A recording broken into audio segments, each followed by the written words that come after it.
On se demande souvent où se jouent les vraies batailles. Est-ce que c'est sur un champ de bataille ou bien dans le secret des complots et le murmure des prophéties?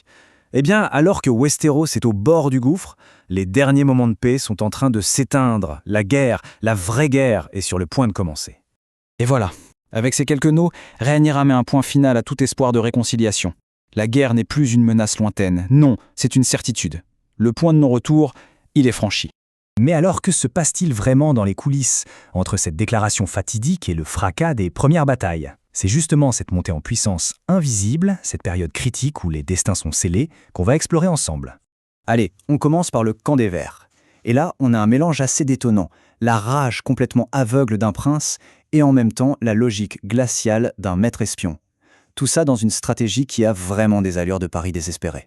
C'est une dualité fascinante qui se met en place. D'un côté, on a la fureur brute, Aemund, incapable de se contrôler, qui lâche la puissance dévastatrice de Vhagar et qui, littéralement, raye une ville de la carte. Et de l'autre côté, on a la Russe silencieuse, Larys Strong, le maître des chuchotements. Lui, il ne prépare pas la prochaine bataille, non, il prépare la fin de la guerre. Et son plan, franchement, il est d'une audace folle. Première étape, on sécurise Lord Arenal, on le met loin, très loin de Westeros. Deuxième étape, et c'est la plus importante, on fait disparaître le roi Aegon. On le fait passer pour mort aux yeux de tout le monde, pendant que les deux camps s'entretuent dans une guerre sanglante. Et enfin, l'étape finale, quand la poussière sera retombée, Larys ramènera Aegon pour qu'il réclame le trône au vainqueur, qui sera complètement épuisé. C'est un pari à très long terme, d'un cynisme absolu. Mais attention, l'unité des Verts, elle, commence déjà à se fissurer. Pendant que certains font des plans pour l'avenir, d'autres sont rongés par le remords. On a Gwan Hightower qui va voir directement Criston Cole, et ce dernier admet qu'il regrette amèrement d'avoir déclenché cette guerre. Les premières fissures, elles sont là.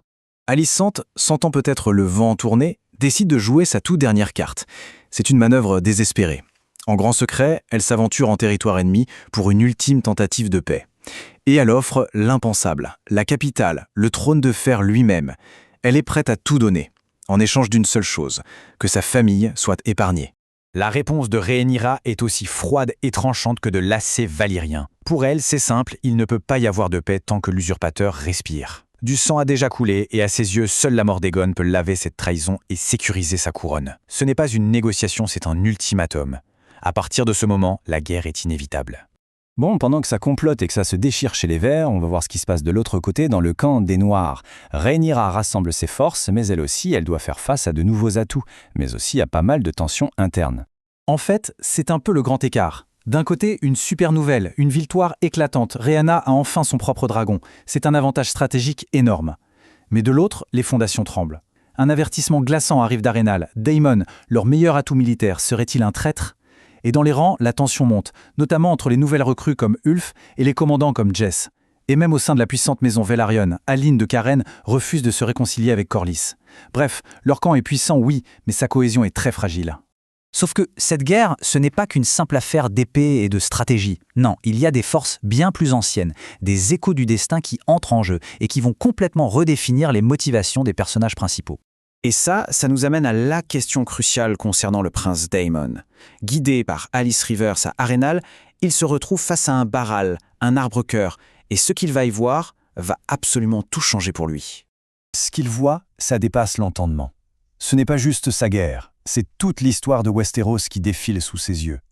Il voit le passé lointain, avec la menace d'un marcheur blanc. Il voit sa propre guerre, la danse des dragons. Il voit le futur, la fameuse longue nuit prophétisée. Et bien au-delà, il voit une future reine targaryenne qui naîtra des siècles plus tard, Daenerys. Face à ça, face à cette fresque cosmique, Daemon comprend qu'il n'est qu'un petit maillon d'une chaîne immense. Sa guerre personnelle devient une simple bataille dans une saga millénaire. Et cette révélation le transforme. Il prête une allégeance totale, inconditionnelle à Rhaenyra, plus par ambition, mais par devoir.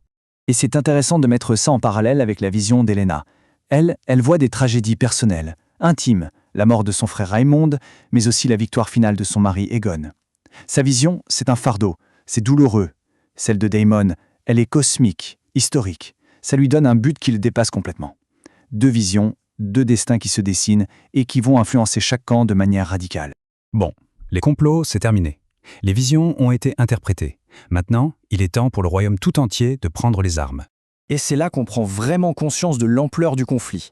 Les grandes maisons choisissent leur camp et le royaume se fracture en deux. D'un côté, les Noirs, qui rallient les armées inflexibles du Nord, et les fiers seigneurs du Conflent, sans oublier la légendaire flotte Velaryon.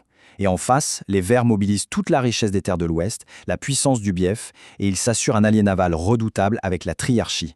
Ce n'est plus une querelle de succession, c'est une guerre civile totale qui va mettre Westeros à feu et à sang.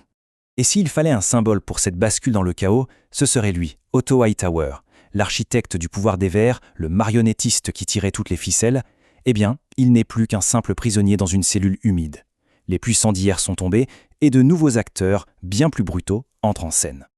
Voilà, les armées sont en marche, les dragons fondent le ciel, la haine consume les deux branches de la maison Targaryen.